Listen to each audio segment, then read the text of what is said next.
Suicide பண்ணிக்க போன ஹீரோவை பேய்ங்கெல்லாம் சேர்ந்து காப்பாத்திருப்பாங்க. நீங்களாம் ஏன் முக்தி இல்லாம பேய் அலைகிறீங்கன்னு ஹீரோ கேட்க, ஒரு பெரியவருடைய ஆவியா ஒரு பொண்ணு ஆசைப்பட்ட மாதிரி அவளை டாக்டருக்கு கஷ்டப்பட்டு படிக்க வைப்பாரு. ஒரு நாள் பையன் கூட ஒரு வண்டியில போயிட்டு இருக்கும் போது ஜீப்ல போதையில வந்தவனுங்க இவர் இடிச்சுட்ட ஒண்ணுமே ஆகலன்னு சொல்லிட்டு பார்த்தா இவங்க செத்து ஆவியாவே ஆயிட்டு இருப்பாங்க. பணம் இல்லாம ஒரு பொண்ணு படிப்பெல்லாம் நிப்பாட்டிட்டு பெட்ரோல் பங்க்ல வேலை பார்க்க ஆரம்பிச்சிருப்பான். எப்ப என் பொண்ணு டாக்டர் ஆகுறாளோ அப்பதான் எனக்கு முக்தி கிடைக்கும்னு சொல்றாரு.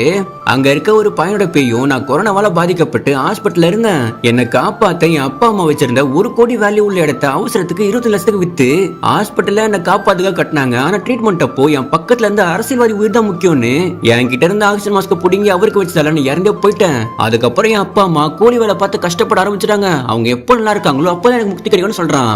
அங்க இருக்க ஒரு பொண்ணோட பேய், நான் மாடலிங்ல இருந்து ஏகப்பட்ட படத்தை சம்பாதிச்சேன், ஆனா எங்க அம்மா அப்பா இறந்து போயிட்டாங்க. அதுக்கப்புறம் நான் என் சித்து வீட்டுல தான் வாழ்ந்துட்டு இருந்தேன். நான் சம்பாதிக்கிற ஒட்டுமொத்த பணத்தையும் அவங்கள்ட்ட தான் கொடுப்பேன். ஆனா அவங்க எனக்கு ஒரு வேளை சோத்த கூட ஒழுங்கா போட மாட்டாங்க. என் பணத்தை அடையிறதுக்காக எனக்கு தூக்கு மாத்திரை எல்லாம் கொடுத்து கொண்டுட்டாங்கன்னு சொல்றான்.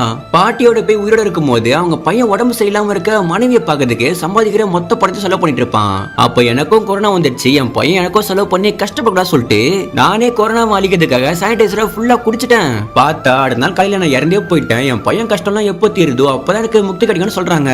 இப்போ இந்த பேய்ங்கெல்லாம் சேர்ந்து ஹீரோட காதலுக்கு உதவி பண்ணி சேர்த்து வச்சிருக்காங்க. ஹெல்ப் பண்ண பேய்களுடைய ஃபேமிலியை செட்டில் பண்றதுக்காக ஹீரோ அந்த பேய்ங்க கூட சேர்ந்து ஒரு பேங்கை கொள்ளையடிக்கிறான். சோ அதுல வந்த பணத்தை வச்சு அவங்க ஃபேமிலியை செட்டில் பண்ணி விட்டுறான். ஃபைனலா அவங்களுக்கு முக்தியும் கிடைச்சிடுது.